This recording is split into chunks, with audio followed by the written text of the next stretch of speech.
일본 대신 일본을 넣어야지. 100년이나 그렇게 살아왔는데 사사건건 아베 편들면서 남을 해놓네. 너희는 일본에다 본사를 차려야지. 100년이나 그렇게 살아왔는데 이제 문 닫고 떠드느니 또 닫고 사라져라야 조선일보야. 이제 문 닫고 떠드느니 또 닫고 사라져라야 조선일보야. 사라져라야 조선일보야.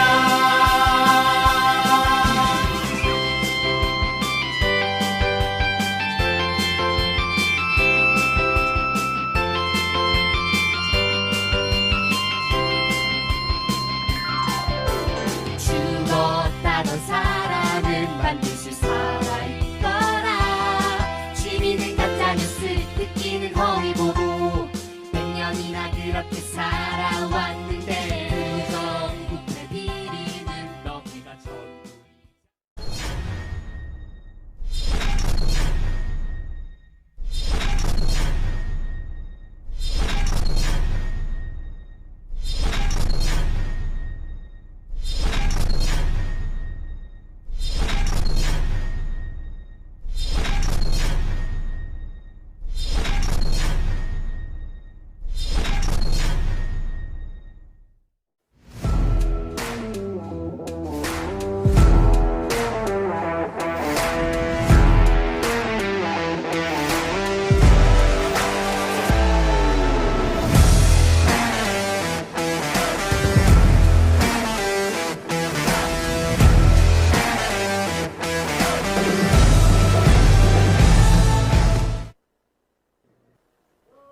네, 안녕하세요. 안녕하세요. 네. 아, 소리가 나옵니까? 아, 나오는군요. 안녕하세요. 저는 더브리핑을 운영하고 있는 고일석이라고 합니다. 우리 김진애 의원님 모시겠습니다. 네, 안녕하세요. 예. 아니, 안진걸 수장님이 사회를 맡으시니까 이 온라인 집회도 이 예. 촛불 현장감이 대단합니다. 그러게요. 이렇게 초대해 주셔서 감사합니다. 오늘 여러분이 궁금해 하시는 거 잘 예. 풀어보도록 하겠습니다. 버추얼 리얼리티 느낌이 딱 맞습니다. 나네요. 아니, 이런 걸 보고 예. 요새 메타버스라고 얘기하죠. 아, 그렇죠. 그런데 네. 우리가 사실 아까 안진걸 소장님께서 K 집회라는 말씀하셨는데 촛불 집회도 우리나라가 시작한 우리나라만의 고유한 집회 문화 아니겠습니까? 그렇죠. 근데 이것도 이제 우리나라가 시작하는 전 세계의 스탠다드가 될 수 있는 집회 문화로 자리 잡을 수 있는 느낌이 좀 드네요. 네, 여러분들 반갑습니다. 예, 반갑습니다. 그래서 시작하기 전에 우리 김진애 의원님 다 아시겠지만 양력을 간단하게 좀 소개시켜 드릴 필요가 있어서 제가 좀 준비를 했습니다. 다 아시는 내용 일겠지만 서울대 건축학과 졸업하셨고요. 그다음에 MIT 도시계획학 박사를 취득하셨습니다. 도시계획이 영어로 어번 디자인이라고 어번 플래닝, 어번 플래닝 예, 그렇군요. 예. 그리고 그래서 최고의 도시 전문가이십니다. 그리고 김진 에어컨, 김진 에너지라고 뭐든지 시원하게 풀어주시고 해설해 주시는 그런 도움을 주고 계시죠. 그리고 열린민주당 서울시장 후보로 출마하셨었고요. 그 단일회의에서 국회의원까지 던지신 과단성을 보여주신 그런 분이십니다. 그래서 이제 미타임즈가 뽑은 세계 리더 100인 중 유일한 한국인으로 지금까지 선정되신 분입니다. 이렇게 설명드리는 이유는 우리에게도 이런 분이 계시다. 이따가도 말씀드리겠지만 이런 대장동 같은 사건이 터지면 진짜 좀 알아보려도 무슨 말인지 알 수가 없잖아요. 디테일하게 들어가면 또 무슨 말인지 모르겠고 크게 들어가면 그것도 모르겠고 그래서 아주 작은 부분부터 큰 계획이라는 플래닝이라는 측면까지 모두 일관되게 생생하게 그것도 쉽고 와닿게 설명해 주실 수 있는 이런 분이 우리에게 계시다라는 점을 강조해 드리기 위해서 여러분 다 아시는 거 한 번 더 짚어봤습니다. 네, 제가 좀 첨언을 드리면은요, 지금 말씀하신 대로 제가 민주진보 진영에서는 예. 제가 말하자면 제 스펙이 일종의 약간 주류성이 아닙니까? 그랬죠, 뭐 학력이나 이력이나 이런 게. 예.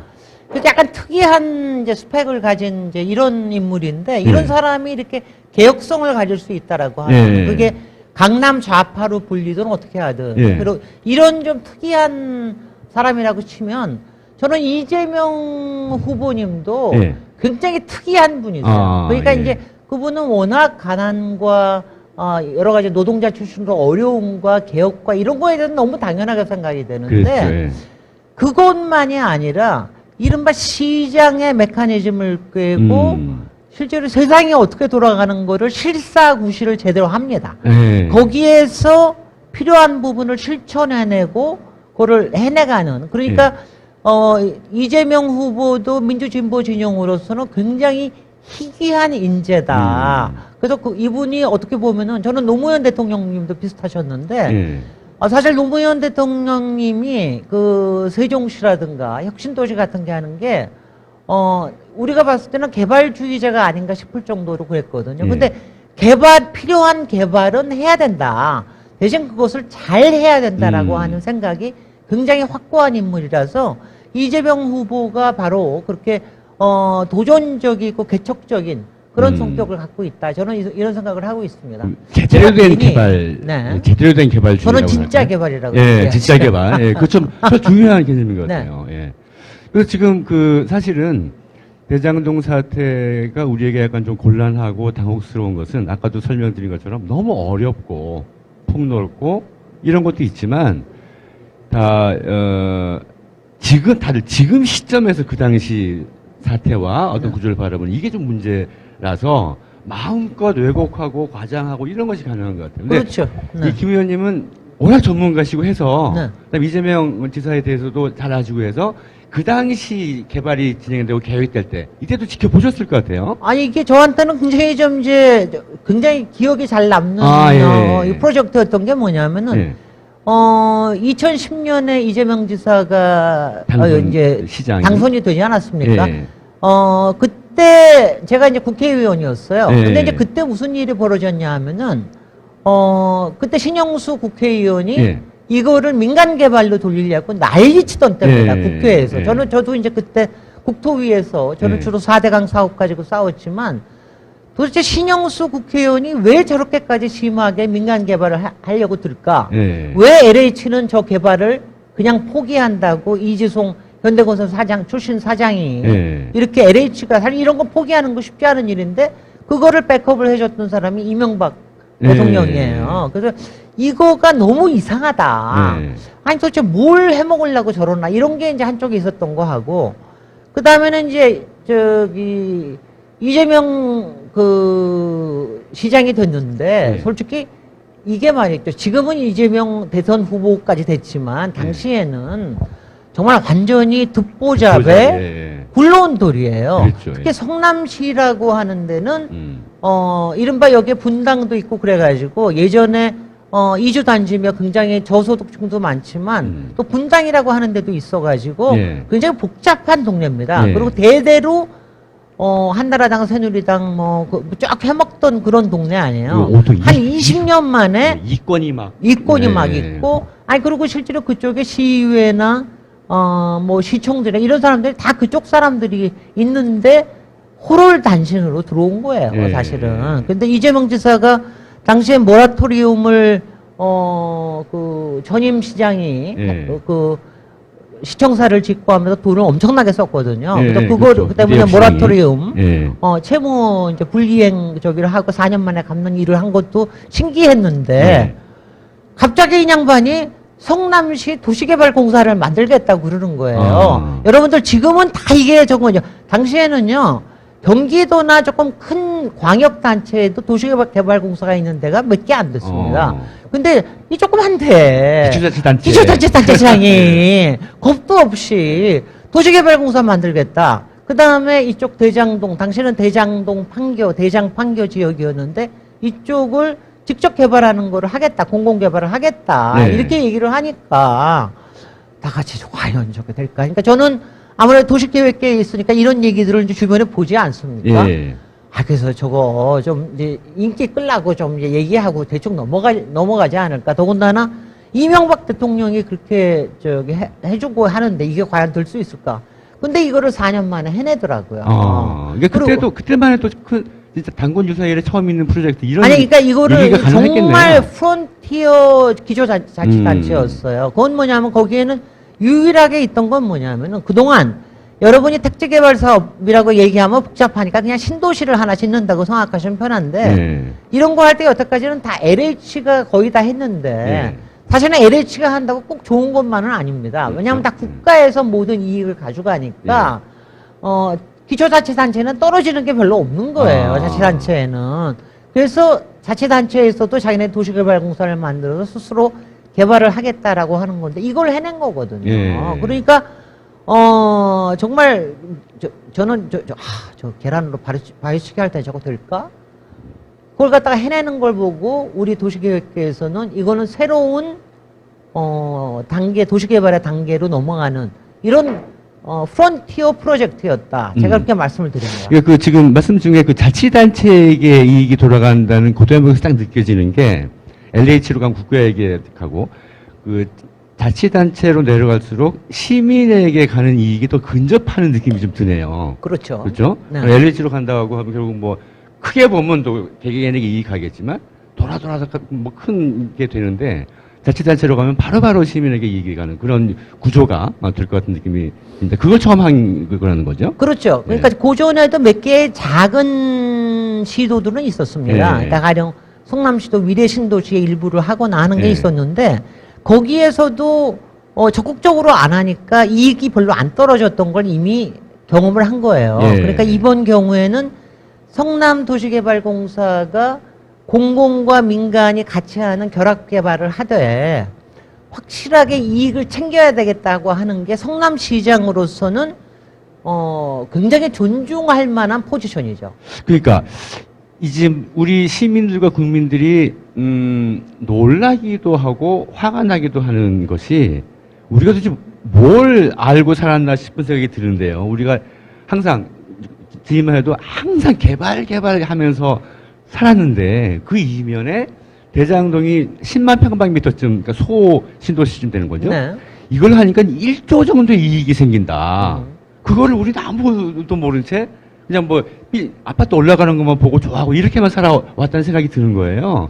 도시개발, 그러니까 신도시 규모의 택지개발 등등이 어떤 이권이 있고 어떤 이익이 발생하는지 그 구조에서 좀 간단하게 설명해 줄 수 있을까요? 여러분들이 여태까지는 그냥 신도시나 이런 걸 개발을 하고 그러면은 LH가 너무 싸게 땅을 구입해가지고 이거를 비싸게 팔아먹는다. 네, 그 정도. 이런 거. 네. 그 다음에는 그거를 분양받은 아파트 주로 건설 회사들이죠. 네. 건설 회사가 돈을 먹는다. 예. 이것만 주로 생각을 해오셨던 그러니까요. 거예요. 그렇게만 생각하고 그게 있어요. 되게 한 15년 전까지는 그랬습니다. 예. 근데 이제 그 이후에 달라진 게 뭐냐면은 이른바 프로젝트 왜냐하면 예전하고는 규모가 달라요. 네. 그리고 LH만 하더라도 국고에서 개발 자금을 쓸 수가 있는데 그렇죠. 주택도시기금 같은 데서 민간에서 그렇게 하니까 프로젝트 파이낸싱이라는 게 생기는 겁니다. 예. 그러니까 이게 이때부터 뭐냐면 금융기관들이 작동을 하기 시작을 합니다. 예. 왜냐하면 이제 가령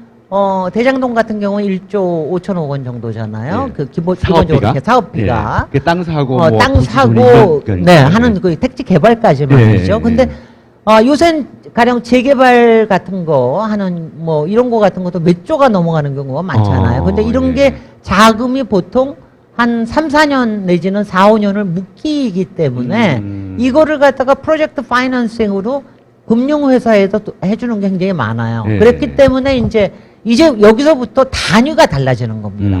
단위가 달라져서 예전하고는 비교할 수 없게 많은 돈을 굴리고 원래 개발이라고 하는 게 돈 넣고 돈 먹게 하는 거 아닙니까? 예. 돈을 많이 넣는 대신 더 많이 먹고 가게 하는 게 굉장히 커지는 거죠. 그리고 그런 성격은 규모가 커진다는 것은 음흠. 참여할 수 있는 주체가 더 제한되는 그런 측면도 제한된다는 측면이고 여기서 이제부터는 뭐가 나오냐면 부동산 마피아 세력 그러니까요. 플러스 카르텔들이 작동할 수 있는 여지가 훨씬 더 많이 생기는 거죠. 그러니까요. 그러니까 예전에는 여러분들 이런 정도의 비리만 들었을 거예요. 뭐 어디 뭐 수소의 택지 개발을 하는데 시청에 누구한테 돈을 갖다 줬다더라.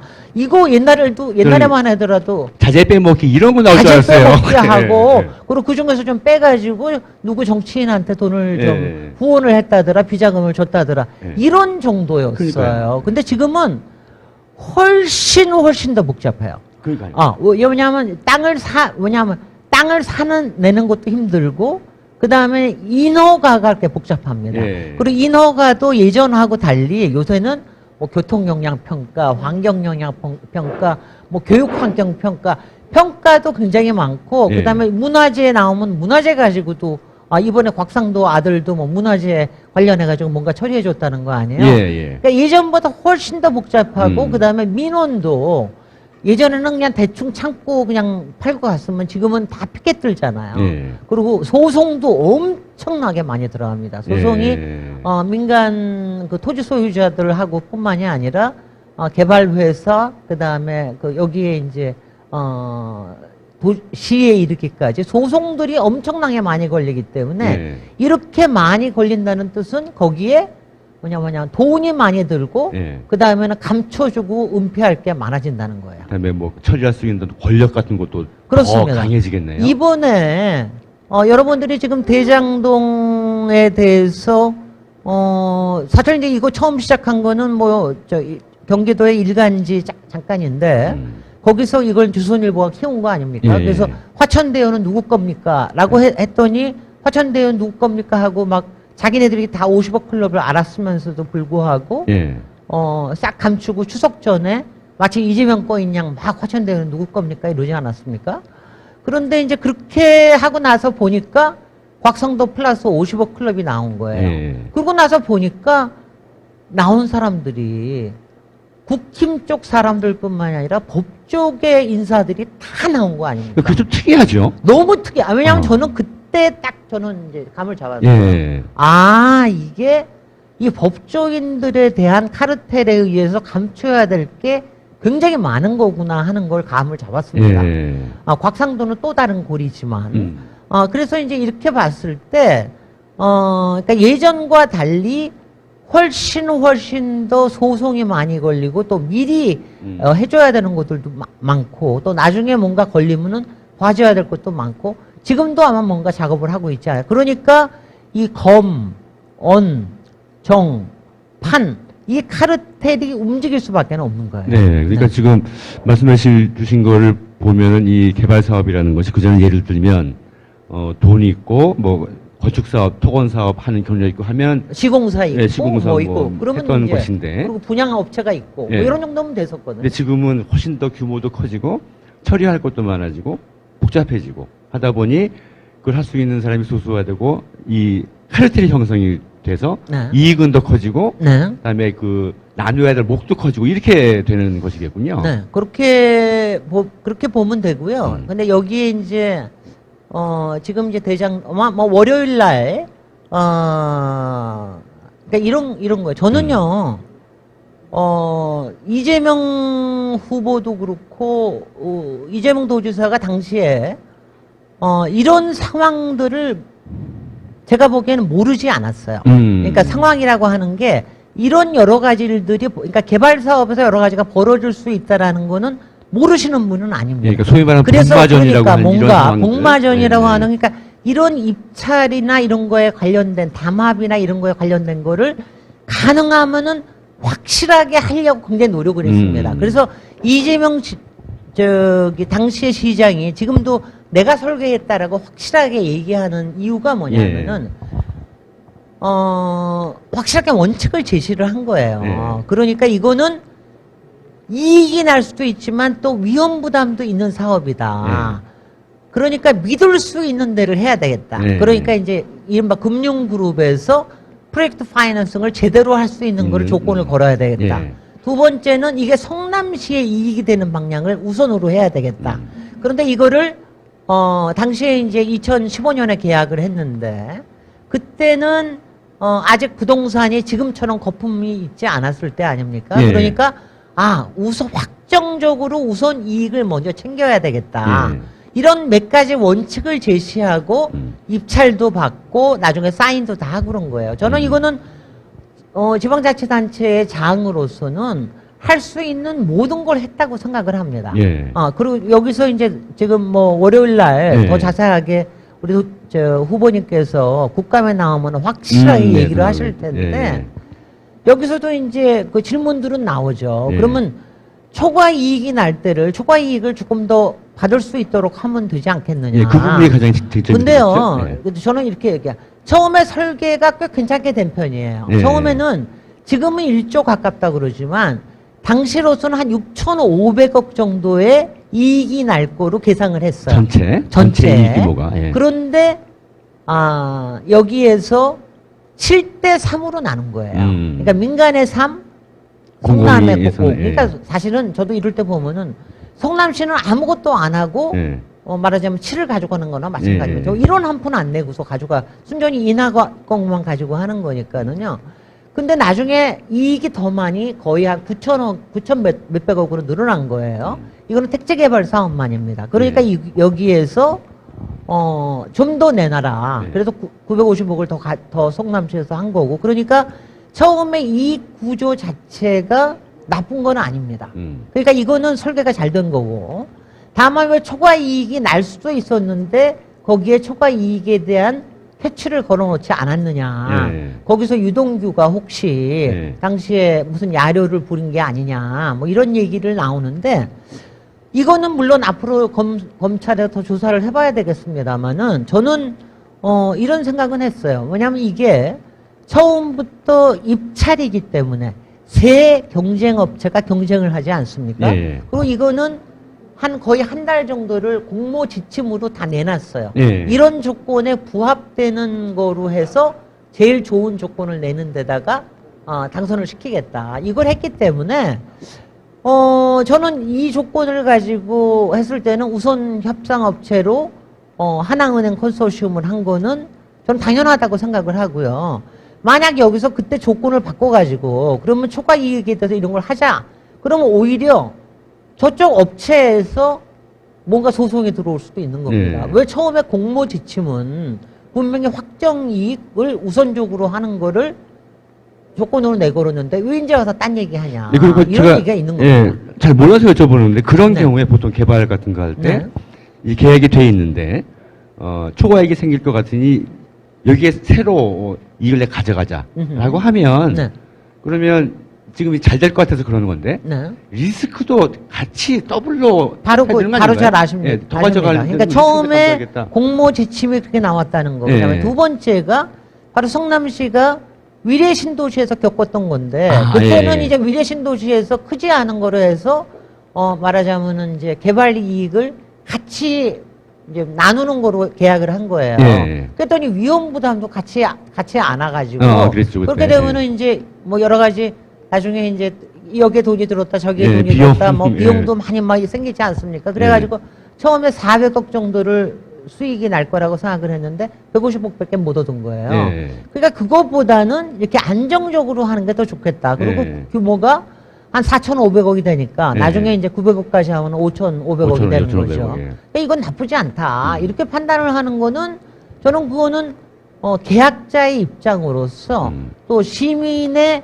안전과 그 다음에 시 재정을 책임진 사람으로서 더군다나 모라토리움에서 겨우 벗어나서 이제 시 재정을 튼튼하게 해야 되는 이런 입장으로서는 충분히 가질 수 있는 입장이라고 봅니다. 예, 그래서 지금 그 유동규 전 사장대행인가요? 정확한 직책을 모르겠는데 그 부분, 그러니까 1,100억 정도 추가 수익을 얻을 수 있는 것을 삭제했다는 게 혐의로 들어가서 구속영장에 인정이 돼서 그 배임 혐의로 구속이 된 상태예요. 근데 그 상식적으로 그 아닐 것 같은데 어떻게 뭐 처리될지 지켜보죠. 전체로 보면 이제 이 사업이 그러니까 불법 내지 비리가 발생할 수 있는 부분이 금융 부분이 있고요. 네. 그다음에 인가 부분, 그러니까 사업 네. 진척 부분이죠. 그다음에 수익 구조, 수익 분배 구조. 이 세 가지가 이제 그 뭐 크게 문제가 발생할 수 있는 소지가 있을 것 같은데, 네. 이거 뭐 의미 없는 질문일지 모르겠지만 이게 이 법사위원도 하셨으니까 네. 이게 검찰이 지금 믿을 수 있을까? 뭐 그거는 잘 모르겠지만 만약에 이게 정상적으로 간다면 어느 부분에서 문제가 발생할 소지가 있는지 이론적으로. 지금 이제 제가 지난 한 보름여의 수사 과정을 지켜보면서, 예. 아주 이상한 건 이상한 겁니다. 음. 이상하긴 이상한 게, 바로 이런 일이 일어났을 때는 이거는 돈에 관련된 거 아니에요? 예. 말하자면. 그러니까 하나는 인허가에 관련된 게 하나가 있고, 예. 그 다음엔 돈에 관련된 게 예. 있잖아요. 예. 그 다음에는 이제 나머지는 뭐 비리나 이런 거에 관련된 게 있을 텐데, 예. 뇌물이니 이런 뇌물 거에 같은 관련된 거, 게 예. 있는데, 지금은 이상해요. 왜냐하면 사실은 가장 확실한 건 돈에 관련된 겁니다. 돈에 관련된 거를 확실하게 트레이스를 하면은, 계좌 추적이나 이런 걸 가지고 하면은 명확하게 나오는데 이게 너무 늦어지고 있다라는 거 예. 하나. 그 다음에 인허가에 관련된 부분은 사실은 쉬워요. 예. 왜냐하면 이거는 당시에 서류를 다 보고 하면은 다 될 거기 예. 때문에 이제 그거는 성남시청을 이제 압수수색도 하고 그러니까 이거는 다 뭐 보면은 나오겠죠? 이미 다 나와 있는 예. 것들이고요. 그리고 뭐 오늘 뭐 성남시장이 당시에 10번을 사인을 했다. 이걸 가지고 뭐 했다. 아니 도대체 국힘당 의원은 도대체 그렇게 무책임하게 합니까?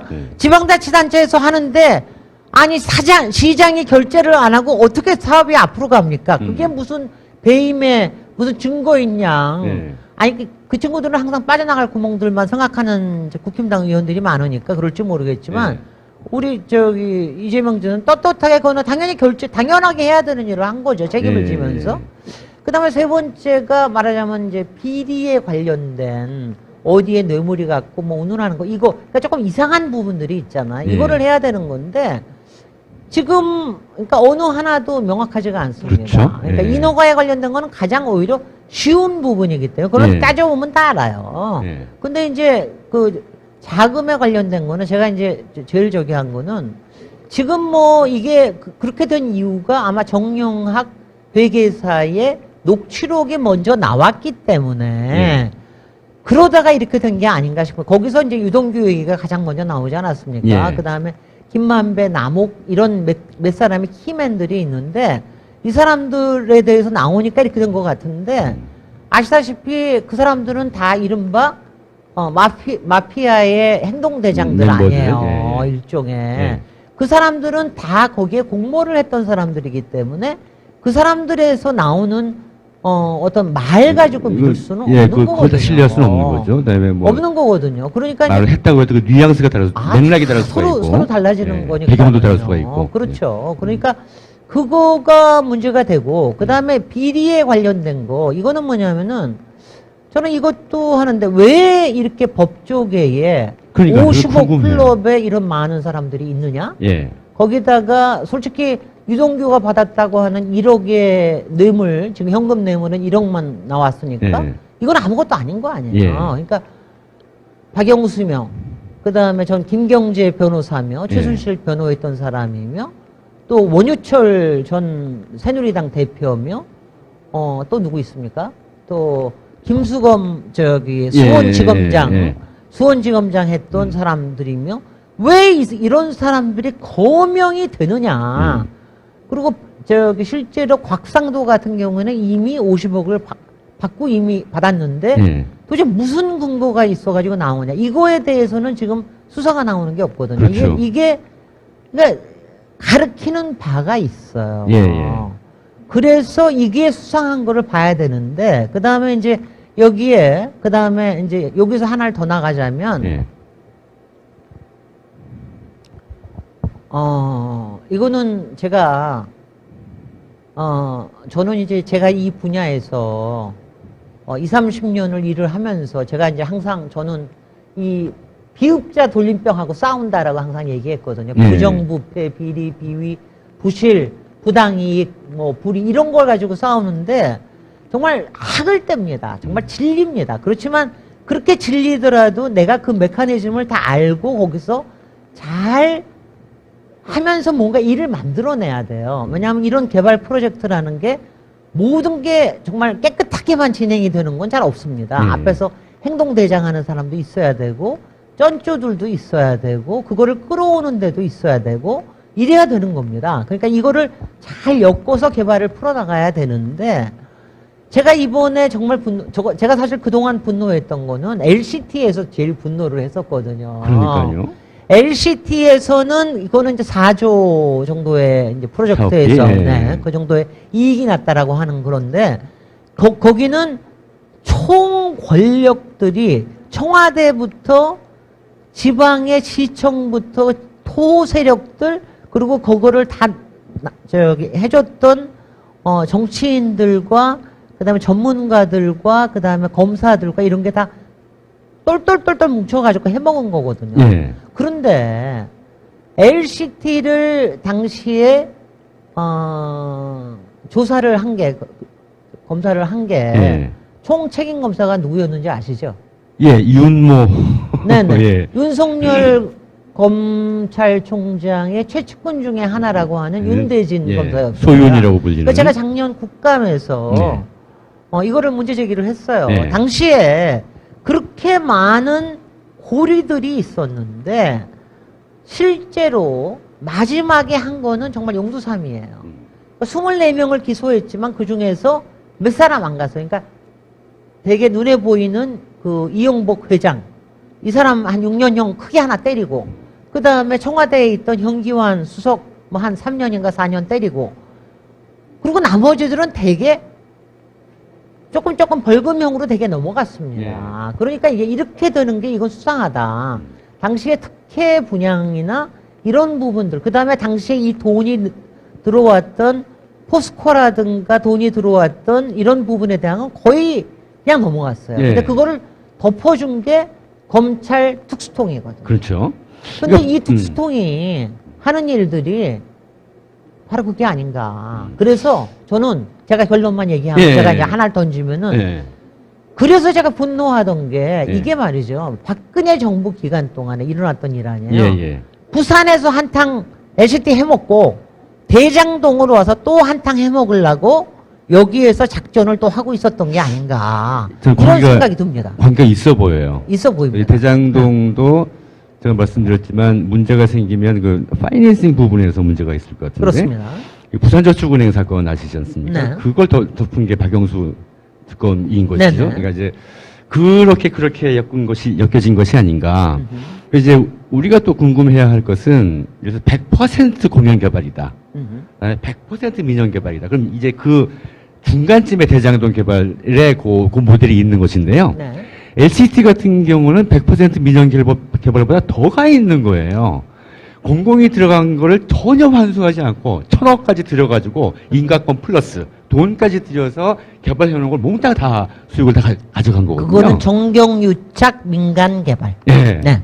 그래서 우리 마무리 삼아서 이제 우리 시민들도 이제 도시개발 이런 것이 어떻게 이루어지고 있는 거에서 대충 인식을 하시고 앞으로 어떻게 해야 되는가 지향도 생기셨을 텐데 바람직한 대규모 택지 개발의 모델은 어떻게 해야 되는가에 대해서 좀 간략하게 말씀해 주시는 걸로 마무리를 좀 줘봤으면 좋겠습니다.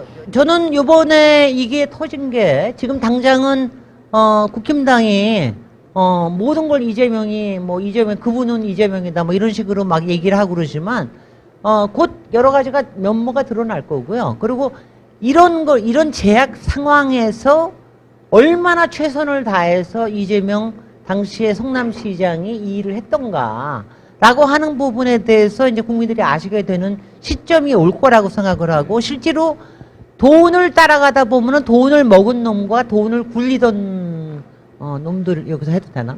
놈들이 다 저쪽 사람이라는 걸 아니 왜냐면 제가 하면은 우리 쪽 사람들은 그런 거를 할 줄을 잘 몰라요. 그러니까 다 저쪽 사람들이 많아요. 그래서 그런데 이 일이 터졌기 때문에 솔직히는 이재명 후보가 만약 대통령이 된다라고 할 것 같으면 굉장히 좋은 말하자면 모멘텀을 얻는 거죠. 왜냐하면 솔직히 제가 여기서 제가 문재인 정부의 부동산에 대해서 제가 비판을 하면은 여러분도 또 뭐라 그러시겠지만 솔직히는 문재인 정부의 부동산 문제 중에서 초기에 개혁을 못했던 이유 중에 하나가 20대 국회 구성 때문에 못한 게 굉장히 많거든요. 그러니까 초기에 2년을 잊어버렸기 때문에 잘 못했던 거예요. 근데 차기에 이재명 후보가 대통령이 된다라고 하면 21대 국회의 초기에 이 부동산 개혁에 대한 걸 굉장히 적극적으로 할 수 있습니다. 거기에는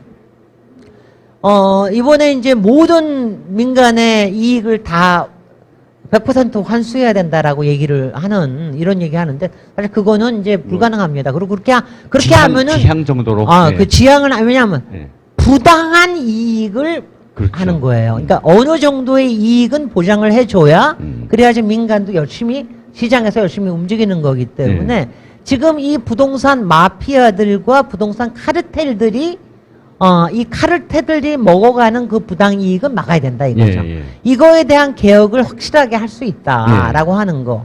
그 다음에는 그동안 그 이재명 후보가 얘기한 기본주택, 근본적으로는 공공주택에 관련된 건데 이거를 실행하면서 필요한 부분의 부동산 개혁, 예. 그리고 세제 개혁. 예. 이거는 이제 추미애 후보가 얘기했지만 예. 이른바 지대개혁, 불로소득과 하는 지대개혁의 전반적인. 예. 왜냐하면 이게 택지개발 사업뿐만이 아니라 도시개발 사업, 재개발, 재건축 다 들어가는 거거든요. 사실 LH 사태도 이 한 큰 문제 아니에요. 바로 예. 그런 겁니다. 제가 또 문재인 정부 비판하자면 저는 문재인 정부 처음에 들어가면 LH 문제를 예. 처음에 좀 이렇게 좀 이 공룡을 어떻게 하든지 뭘 할 줄 그렇죠. 알았더니 일단 정권을 잡고 나면 빨리 뭔가를 해야 된다는 것 때문에 예. 그냥 편하게 그냥 갔던 거예요. 예. 그러다 보니까 예전에 토지공사하고 저는 주택공사에 있었는데 주택공사를 합하면서 L과 H. 서로 예. 이렇게 견제하는 게 없어진 거예요. 예. 근데 이제 앞으로는